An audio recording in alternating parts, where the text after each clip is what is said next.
Novak Djokovic is in the finals of the 2021 edition of the Australian Open. This will be his 9th trip to the finals. He's a perfect 8-8 previously, and no reason to doubt that he won't be 9-9 after Sunday. No reason to not think we're going to be talking about a potential Jodecima, 10 or more at the Australian Open next year being on the cards. Rafa already has well more than 10. He already had his Rafa Decima. Fed is pretty close to a Fedecima at Wimbledon, so it would be great for all these guys to finish with double digits at their favorite slam. One thing, though, we don't know if Djokovic is going to win for sure. Medvedev could be potentially pretty tough. A lot of people like his chances to beat anyone here. Tough to say that, though, when you got Djokovic and it's the Australian Open. But one thing we do know for sure is that Rafa Nadal will not be there. And it's kind of took me by surprise. A lot of people wanted to know how I felt. You know, if I was relieved seeing that Rafa lost because I'm such a big Roger Federer fan. And the funny thing is, Steph Tsitsipas didn't just protect for now. Obviously, he could win the French Open. Nadal could. He didn't just protect the 20 slam record for now, keeping them equals. He also protected a consecutive sets won in the majors record that Roger Federer was number one, only by one set. John McEnroe, I believe the number is 35 sets in a row for McEnroe, now tied by Rafa Nadal after his excellent run at the French Open and not dropping any sets up until the point where he was about to win this match against Tsitsipas. He stops even with McEnroe at 35, I think this is the number.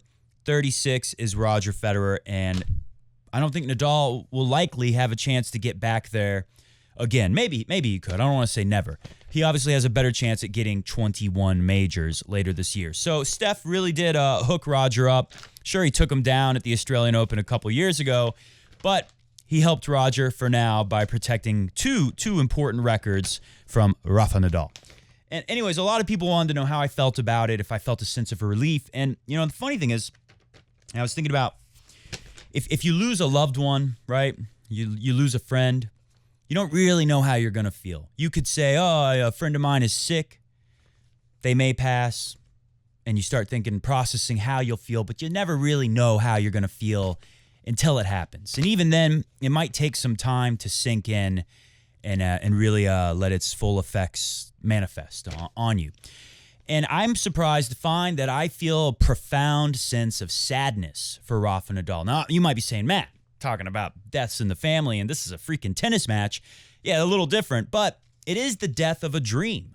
You know, Rafa Nadal probably had the dream to take the record here, and at the same time to get that winning every major, every surface, at least twice, at least 2 times or more at every major. That would have been huge for the GOAT race, and don't let anyone fool you, especially Rafa, Djokovic, and Federer themselves, who don't always want to share the truth about how they feel about fighting for these records. It's all about these records. It's all about the GOAT race. It's all about these special numbers that we all look at, like the slam count. Total slam count is number 1. Weeks ranked number 1 in the world. That's a big one, too. And then, you know, how multifaceted are you on the different surfaces? Is that the right word? Am I using the right word? Rafa Nadal, some people say, oh, it's just because of clay. You take away the clay, he's nothing. He's nobody. But if he can say he's won every major on every surface at least twice, it kind of disarms people who are going to make that argument. And I wasn't relieved. Maybe some small part of me is a little happy that the Federer 36 sets in a row record stays. But I mostly just feel really sad for Rafa Nadal. And, man, these journalists and their questions. Here's a great one. Not really. Here's a terrible one. This guy was basically asking Rafa Nadal, Rafa, do you feel unlucky? Do you feel like life isn't fair to you because you get injured all the time and it's holding you back from being the greatest? Take a listen to Rafa's response. I mean, I am not the guy that I'm going to find excuses on that or going to complain about what happened. No, just accept. I never considered myself an unlucky person at all. It doesn't matter the injuries that I had. I think I am a very lucky person. And the only thing that I can do is just keep going. And I put myself in a position, even the challenges that I faced, that I was in quarterfinals with two sets up, close to being that semifinals. So have been a chance lost, yes, but life continues. I hope to keep having chances. Well, I'm going to keep fighting for it. What a guy, Rafa Nadal. I love it. I love it, the way he handles loss with such grace. When anytime he has to answer these kind of questions, when he wins too, some of his questions about his take on life, his approach to how he handles things, how he goes about achieving his dreams, and how he goes about dealing with the losses, the setbacks along the way. This is a great example. They should teach children in schools around the world about this work ethic, this fighting spirit from this guy, Rafa Nadal. Of course, he doesn't consider himself unlucky. He considers himself a very lucky guy, right? Why wouldn't he? He's a supremely talented guy. He's had a great life. It's kind of a ridiculous question. But anyway, I just wanted to play that for you because I love that response from Rafa. That's why I love Rafa. Sure, if he's going to play Federer, I'm always going to pull for Federer every single time. But I feel sad for Rafa. So all I can say to him is vamos to you for the future. Also, before we start the show, I got to get into one big thing. I just want to say let's give credit to Premier Dan Andrews, or as Vanch Agarwal suggests I call him on today's show, Supreme Leader Kim Jong-Andrews. Just a joke, but you get my point. Let's give some credit to the guy. The lockdown is over. The fans are back. I had read that there were sources and people in Australia with a lot of worry that the lockdown would go forever, but the guy kept his word, and it's come to an end. So let's give some credit to Premier Dan Andrews of Victoria, Australia. And to show my gratitude and thanks, I have identified another journalist who we can get rid of. We can lock them up forever and throw away the key. Deem this one non-essential. I think it was after the second set, you left the court to go change whatever it was. Did you give yourself a little pep talk or anything to try to motivate yourself? Because it seemed like after that, you were bringing more energy and that sort of thing. I just went for toilet.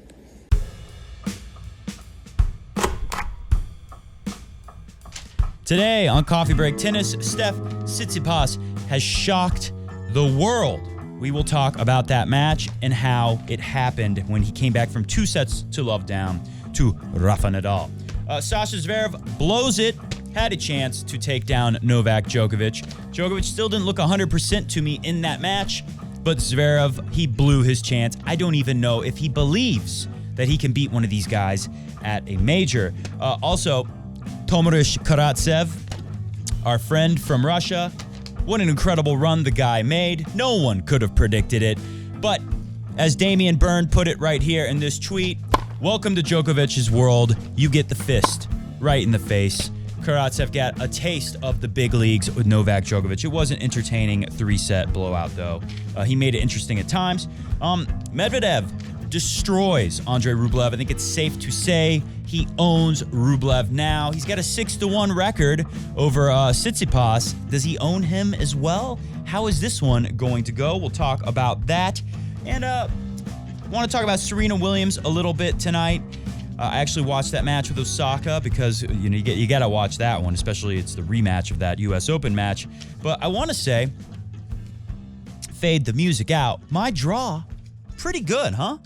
Let's put it on the screen with the horrible handwriting.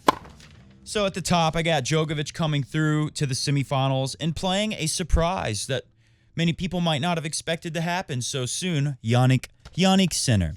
Well, obviously it wasn't Jannik Sinner, but if I got that wrong, who got it right? Who got it right that it was Tomislav Karatsev? Who would have got that? No one got that, so I don't feel bad at all for getting that one wrong. And look at the bottom half of the draw. Yes, in the draw show, I did predict Steph Tsitsipas would beat Rafa Nadal. Sure, as the match started, a set in, 2 sets in, I was saying, what a stupid prediction, Matt. Why did you humiliate yourself on Coffee Break Tennis saying that to the world?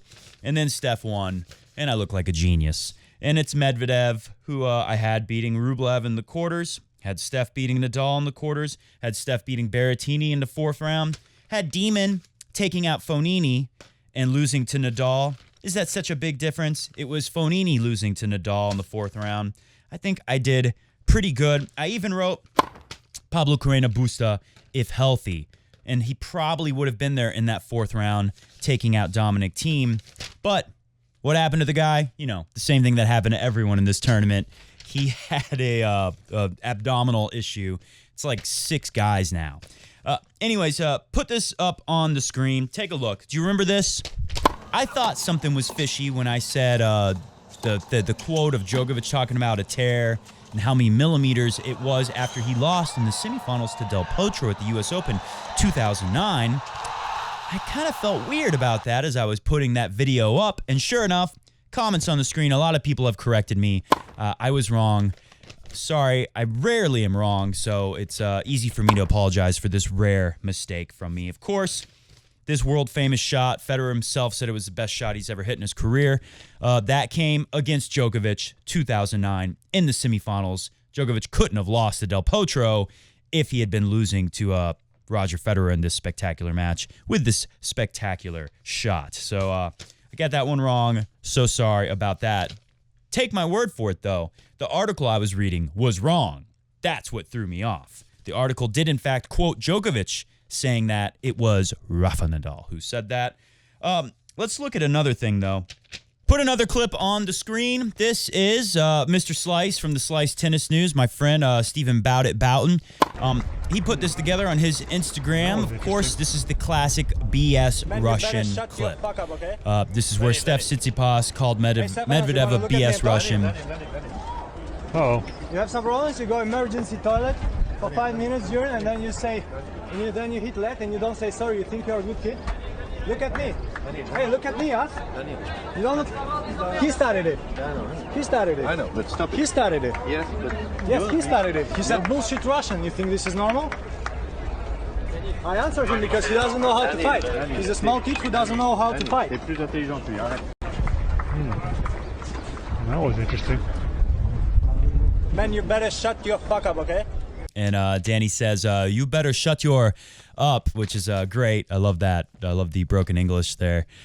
Very funny clip.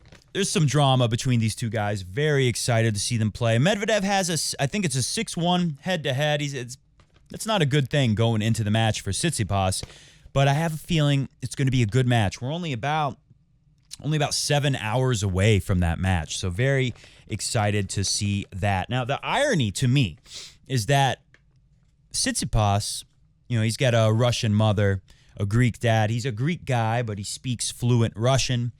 I'm sure he grew up with some Russian culture in the household. Sasha Zverev, same thing, maybe more so. I think both of his parents are Russian. In a way, they're the BS Russians. And Tovarish Medvedev, Tovarish Karatsev, Tovarish Rublev, they are the real Russians. Anyways, that is the match that we have tonight. The winner gets Novak Djokovic. I think Djokovic would rather play Tsitsipas than Medvedev. A lot of people, obviously Medvedev is the hottest player on tour right now with the win streak. And Medvedev, I think a lot of people really do believe he could beat Djokovic here. It's crazy when you say things like that, but if anyone can do it, it's Medvedev, and he's pretty battle-hardened. He showed us what he could do in that U.S. Open final, where he almost came back all the way to beat Rafa Nadal. The weather conditions are going to be pretty hot. The ball is going to be flying tomorrow. Let's talk a little bit about, put this on the screen, or before you put that on the screen. The conditions are important. I think fast conditions are good for Medvedev because all of his shots, that's the thing about Medvedev on this court, especially when the conditions are hot. The court is obviously a very fast court, but when the conditions are playing fast as well, low humidity, high temperatures, Medvedev's ball is so flat, yet so accurate, so consistent. He can hit such a flat, aggressive ball, but not miss for long, long rallies. Think of that. If you saw the Rublev match, the moment Rublev was toast was a 43-shot rally. And they weren't dinking the ball. They were blasting the ball. Rublev was crushing it. But to me, Medvedev's power is kind of like when I was talking about the injury. Djokovic, he's got something with his abdominal. Yes, I know the injury is gone. It doesn't mean it was fake. It just means Djokovic has recovered from it.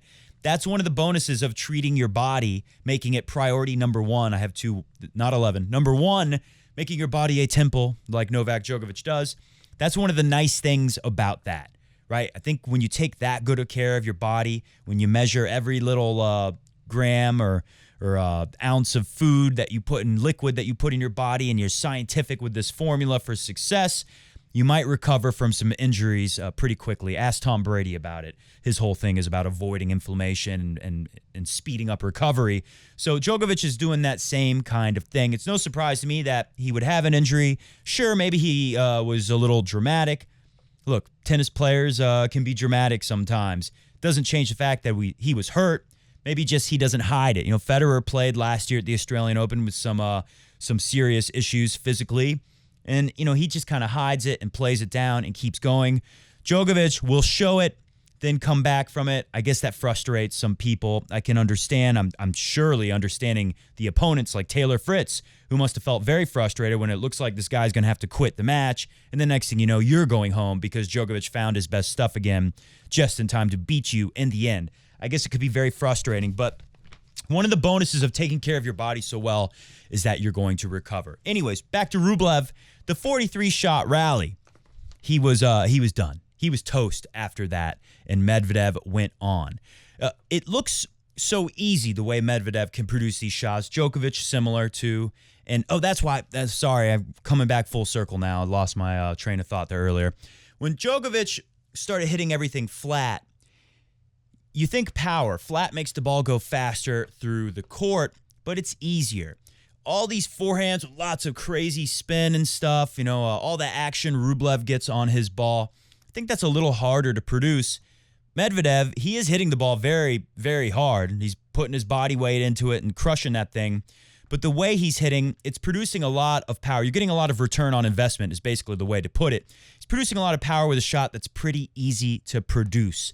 Now, Steph Tsitsipas, his shots are great, and it's not like they're especially tough to produce, but I think it's a little easier for Medvedev, and I like Medvedev in this match. Let's look at this, though.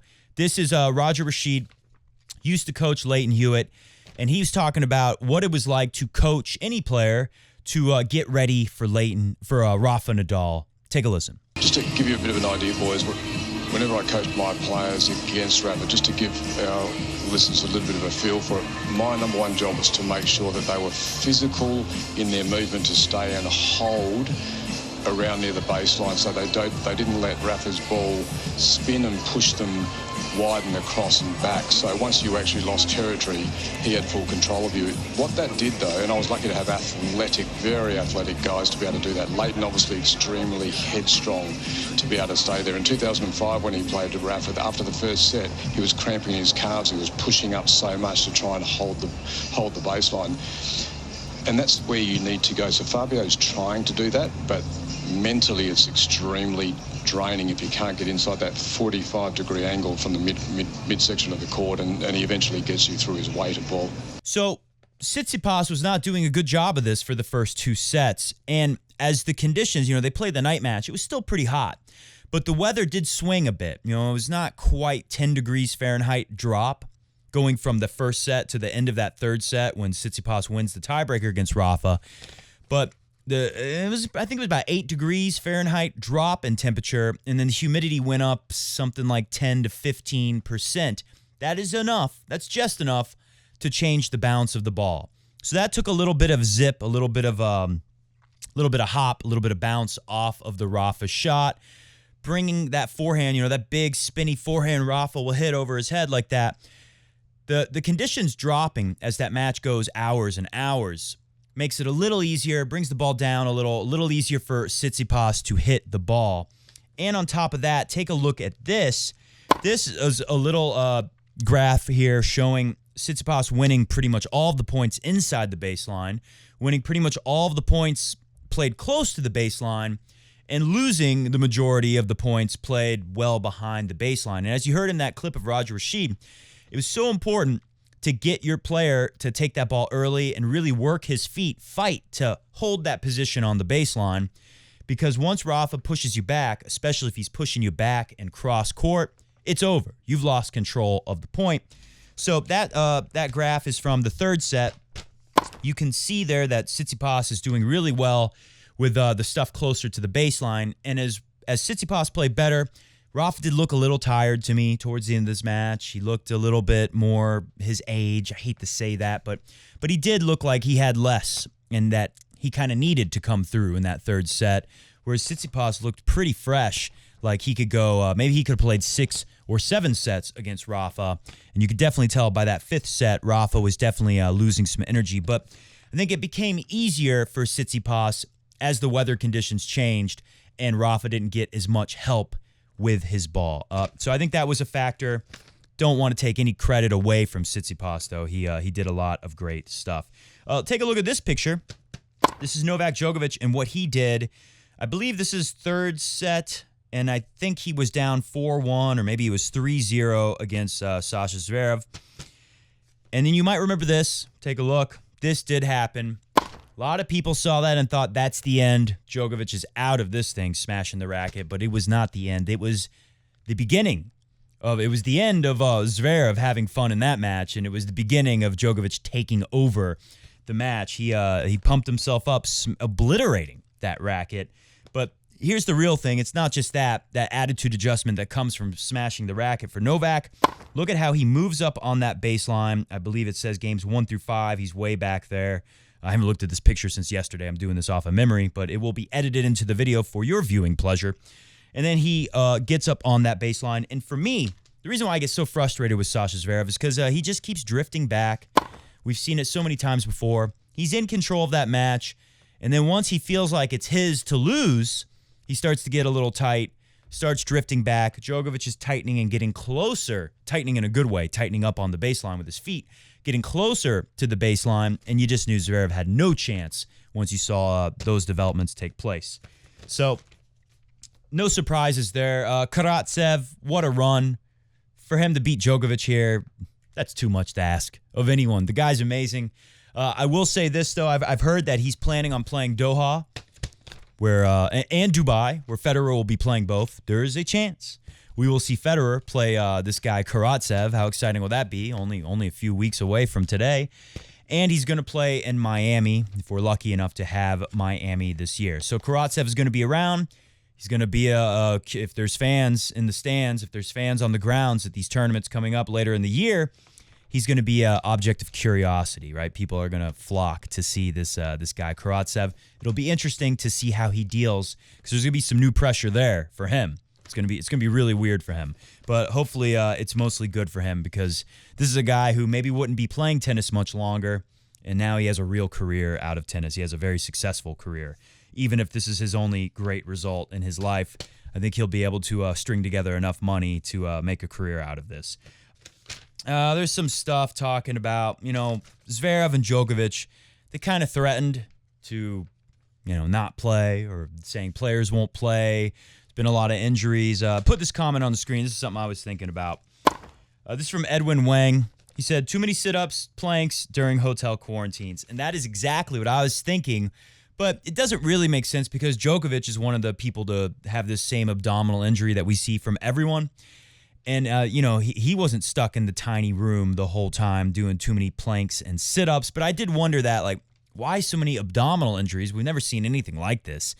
And Brad Gilbert, he said the same thing. He's been watching professional tennis a lot longer than I have. He's never seen so many abdominal injuries in one place, one tournament, one time. It is weird, and I was thinking, maybe is it because I'm thinking, me as a tennis player, what would I do if I'm locked down in a hotel room trying to work out? Now, I haven't been locked down, but I have been in a hotel room trying to work on my tennis fitness, in a little 15, 20 minutes here before you go to the beach or something like that on vacations. I'll usually bring a yoga mat and do planks and do a lot of ab work. That is the easiest thing to do if you're in a small space. So it does make sense. I was wondering that myself, but the big thing against that is why not Djokovic? Why does Djokovic have this issue when he had more space to work out during his quarantine? One thing I've heard from maybe it was Darren Cahill saying this is, the guys who had 5 hours said really it's more like 4 hours by the time you're doing all this moving around and traveling wherever you got to go. It's more like 4 hours, and then on top of that, it's only 2 hours of tennis, and he said that's less time. I mean, it's definitely less time these guys would typically spend on court for their on-court practices getting ready for a major. And he said because of that, the serving probably suffered the most. And when you're doing this, you're really throwing your body into the ball, and you're using these core muscles a lot. So it makes sense that if they didn't get as much serving as usual, Maybe that's why they just weren't prepared for so much serving as you have to do in best out of 5-set matches, match after match. That was Darren Cahill's. I think it was Darren Cahill who said that was his theory on all these injuries. Let's look at a couple more comments, and then I'll make my final predictions for the tournament, and we'll get out of here. We will be back tomorrow. I know sometimes I say that and I don't get to that. It's been a tough year for me. I should admit. I don't like to get into personal stuff. I love to talk about my own tennis game sometimes, yes. But aside from that, I don't like to talk about my personal life. But I just will say, it's not always easy to do this show. It's hard to bring the energy, and I want to make this a happy, fun place where people come to have fun talking and thinking about tennis. And it's not always an easy thing to do. And that's why I feel for people all over the world lose loved ones during the pandemic and lose dreams and the ability to work on things. And, it was hard for me last year to keep trying to make a career out of tennis things, doing the show, teaching tennis. Took some big blows to my business last year, and they still are happening today. And, sometimes I wonder, should I just, quit doing all this tennis stuff and just get a regular job, make my life a little easier, not have to try to imagine different ways to turn my passion for tennis into a way to make a living. So, it's not always easy to do this show, and I go through ups and downs. And if I don't feel like I can bring the energy and the happiness to the show, a lot of times I just don't do it. I just don't do the show. And I want to apologize to people who love the show, especially the patron saints. Patreon.com/Coffee Break Tennis is the place to go if you want to join us. The patron saints who donate a little bit of money to help me out, I really, I'm sorry to you that I haven't put together more shows in the last year. And I want to thank you because it definitely helped me out at times financially, having that money coming in from the patron saints. Can't tell you how many times I really, really needed that. That kind of saved me in some moments last year. And that also, helps motivate me to keep doing this show. And of course, I do love this show. I do love this. So don't be confused when I say that. But that's enough about me. A couple more comments, and then I'll make a final prediction here. LSB says, love handles are fat rolls on the hips, nothing to do with abdominal muscles. I was just saying, don't people talk about training the obliques and the abdominal muscles to help assist with the fat rolls hanging above the hips? That's what I meant. That is a thing, right? I believe. Here's Tamil Inian. I think you can change your channel name to Coffee Break Novak. It would make more sense. Folks, we've come full circle. A show that hates Djokovic is now a show that loves Djokovic so much, we should change the name to Coffee Break Novak. That's just too rich. Maybe that person's new to the show. Anyways, I look at my draw. It was a good draw. We don't have center there, but it doesn't matter because that's already over. Djokovic is through to the final. I did pick Djokovic to win. I stand by that prediction. I do think Djokovic will win here. But if it's Medvedev, and a slight caveat there is that if Medvedev can come through Tsitsipas and, let's say he beats his pants off in 3 sets, which I don't really think is going to happen, but if it did, I would be a little nervous for the Djokovic fans. I would give Medvedev a real chance. If Medvedev has to play, remember he has one less day to get ready for the final. If Medvedev goes through some kind of 5-set, if he wins another 5-set match, only for the second time in his career, if he has a really long physical 4-set win over Tsitsipas, I don't think he'll have enough to beat Djokovic in best of 5. Because Djokovic will, like we saw with Dominic Thiem, Djokovic is going to force it to the very end. If he's not going to beat you, if he's not going to blow you away, he's going to make you fight and put it away in the 5th set. And I could see that happening, and I don't see Medvedev coming through that yet. Even after his pretty easy win against Rublev, he had to have the trainer come out immediately. Medvedev, long-term, might need to be a little better with the fitness on that. The way he plays is a very draining style, even though I said it's easier for him to produce those shots maybe. He's still doing a lot of running and a lot of defense. Tsitsipas kind of has been my chosen one. I think he could beat Djokovic. It's definitely possible. The fact that he can finish points at the net here was very helpful in that win over Rafa Nadal. If it's Steph Tsitsipas getting through to Djokovic, I would give him a chance, but I'd like Medvedev to do it better. But the bottom line is I'm just trying to say, why they, in theory, could win. I think Novak Djokovic has this. and hit the music. We're getting out of here. Definitely be back tomorrow at the very least. If not tomorrow, there will be a show the next day on Saturday here time. There will be a show talking about the Tsitsipas-Medvedev match after it happens and previewing this final. It's an exciting final. It's going to be one of these next faces of the future of tennis up against one of the greatest, maybe after it's all said and done, the greatest, Novak Djokovic. And of course, there'll be a show after it. And all I got to say is if you're one of those people who are mad that I'm been nice to Djokovic on the show, the song that I have prepared and planned for a Djokovic victory here, you're really going to hate. See ya!